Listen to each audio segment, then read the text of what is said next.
अब इन ऋषियों ने वेदों को पढ़ा, वेदों में कहीं कर्मकांड नहीं है, ये झूठ बोलते हैं कि वेदों में कर्मकांड फलाना नहीं, इसमें विरोध किया है, निषेध है ये श्राद्ध निकालना।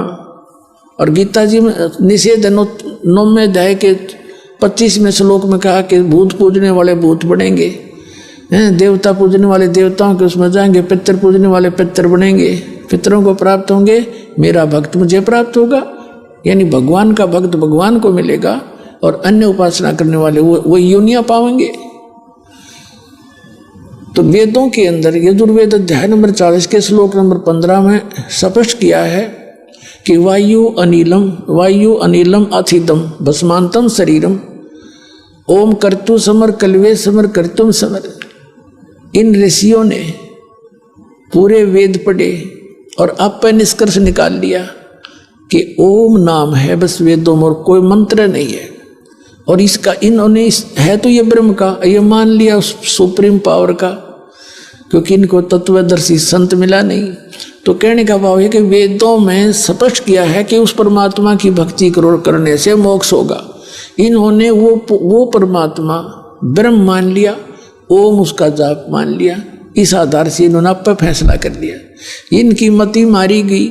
यजुर्वेद अध्याय नंबर 40 के श्लोक नंबर 10 से लेकर 13 तक स्पष्ट कर रखा है कि कोई तो भगवान को जन्म लेकर आने वाला कहता है, साकार रामकृष्ण की तरह, और कोई कहते वो कभी जन्म लेता ही नहीं, निराकार मानते हैं। ये ज्ञान निर्णय करके बताओगा तत्वदर्शी संत, उससे पूछो, उससे ज्ञान उससे सुनो, वो ज्ञान बताएगा। तो इनकी वो मति मारेगी कि वो तत्वदर्शी संत बताओगा, वो खोजो।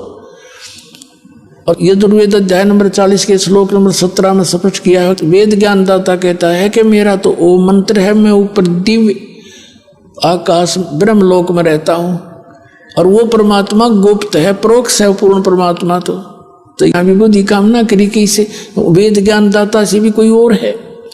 तो कहने का भाव है ये है कि गीता ज्ञानदाता 7वें अध्याय के 16वें श्लोक में कहता है और 17वें में कहता है कि ये ज्ञानी आत्मा,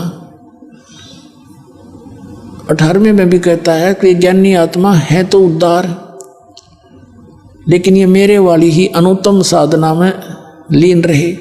अब ये ज्ञानी का अर्थ क्या है? ज्ञानी वो है जिसने ये समझ में आ गया कि मनुष्य जीवन केवल मोक्ष के लिए ही प्राप्त हुआ है और इसका अन्य कोई यूज नहीं है। और दूसरा ये समझ में आ गया कि केवल एक परमात्मा की भक्ति करनी चाहिए, इन देवी देवताओं की आन उपासना नहीं करनी चाहिए, इनको इष्ट नहीं मानना चाहिए। तो ये जो निष्कर्ष जिन्होंने निकाल लिया वो ज्ञानी बताए। तो उन ज्ञानी आत्माओं में से था कौन? रुचि ऋषि। रुचि ऋषि वेदों अनुसार साधना करता था, ओम नाम का जाप करता था और कोई कुटिया भी नहीं बना रखी थी, जंगल में रहता था। 40 वर्ष का हो गया। जब वो 40 वर्ष का हो गया तो उसके पूर्वज दिखाई दिए जो भूत बन रहे थे ब्राह्मण, एक कर्म कांड कर करके 4 पीढ़ी के, यानी पिताजी, दादाजी, दादाजी का पिता और फिर चौथा दादाजी, ये आकाश में दिखाई दिए और कहा, बेटा रुचि तूने विवाह क्यों नहीं करवाया? विवाह कराना चाहिए था, विवाह करके हमारे कर्म कांड करता, श्राद्ध निकालता, न्यों करता, ऐसे करता। अब रुचि कहता है कि पितामहो, वेद में तो इस कर्म कांड को, श्राद्ध श्रुद्ध निकालने को मूर्खों की क्रिया बताई है, अविद्या कही है। अब वो ब्राह्मण भी मानते हैं चारों, अब बेटा ऐसा ही है, वेद में तो ऐसा कहा, बिल्कुल ठीक है तो यह अविद्या ही। फिर भी पितर ये कर देते हैं, पितर पुत्र दे देते हैं, पितर खाक दे देते, आप भूखे मरे, मूर्ख बना रहे। अब दिखाता हूं आपको।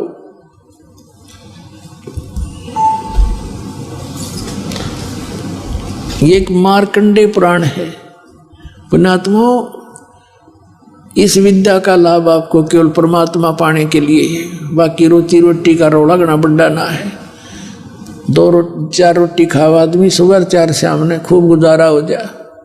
एक कुटिया पा जा कि तो उसमें टाइम पास कर लेंगे, फिर ये पीछा सदा के लिए छूट जाएगा, सदा का सुख हो जाएगा।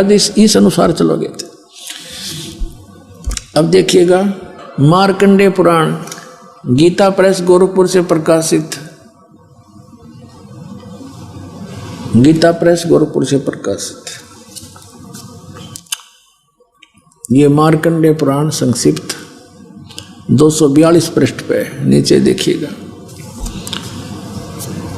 रोचे मुनि की उत्पत्ति कथा। मार्कंडेय जी कहते हैं, ब्रह्मन पूर्व काल की बात है, प्रजापति रुचि ममता और अहंकार से रहित इस पृथ्वी पर विचरते थे। उन्हें किसी से भय नहीं था, वे बहुत कम सोते थे।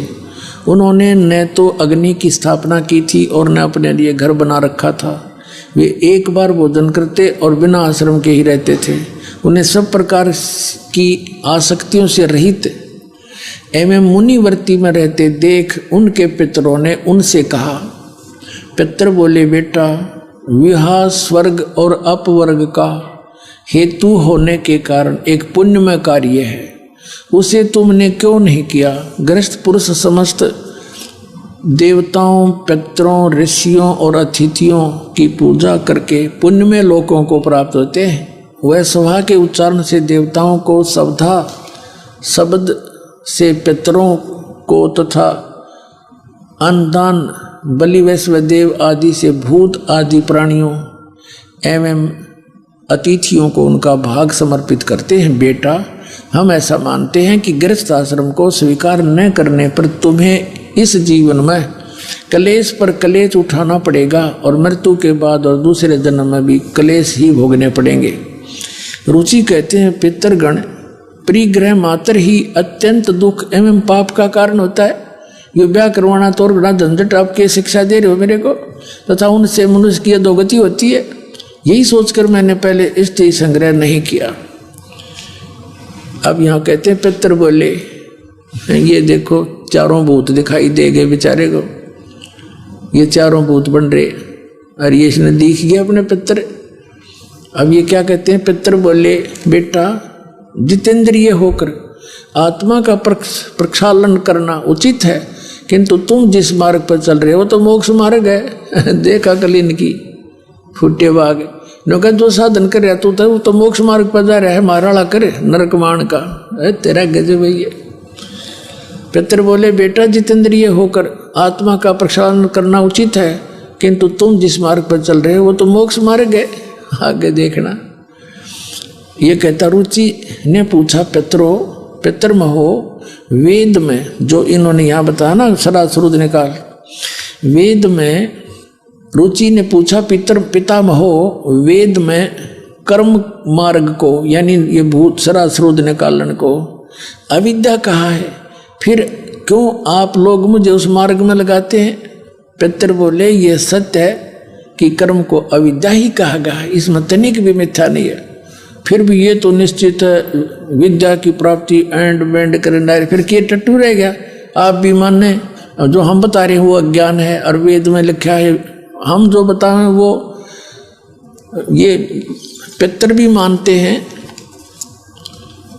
और रुचि भी कह रहा है कि वेदों में ये अविद्या मूर्खों की साधना बताइए, भूत ये पितर सरासरुद निकालना, ये पिंड भरवाना, और वो खुद भी मान रहे कि बेटा ऐसा ही है तो विद्या ही। फिर भी नौकों पितर यूँ कर देते हैं, पितर ये दे देते, खाक देते थे पितर, और देख दिया कल नौके हैं तो जिसके मार्ग पर लग रहा है, ये तो तेरा मोक्ष होने का है, नौका माराड़ी कर तू आ श्राद्ध निकाल और भूत बने। ए भगवान, तो पुण्यात्माओं, इन सदग्रंथों को भी ना समझा हमारे धर्मगुरुओं ने, इसमें संदेश क्या है? अब पुण्यात्माओं, कई भक्त कहते हैं कि जैसे किसी के माता पिता दिखाई दे जा और वो ये कह दे बेटा मेरा ऐसा कर दे, तो क्यों ना करें भाई, हमारे रुक क्या तो ना जाऊँ ना, हमारे लिए बहुत कुछ कर रखा है।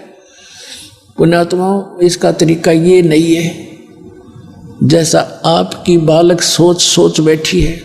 जैसे किसी का बालक कुएं में गिर गया और वो तो त्राई त्राई कर ही रहा, तो उसका इलाज क्या? आप भी छलांग लगा दे उस समय, क्या की समझदारी दोनों मरे।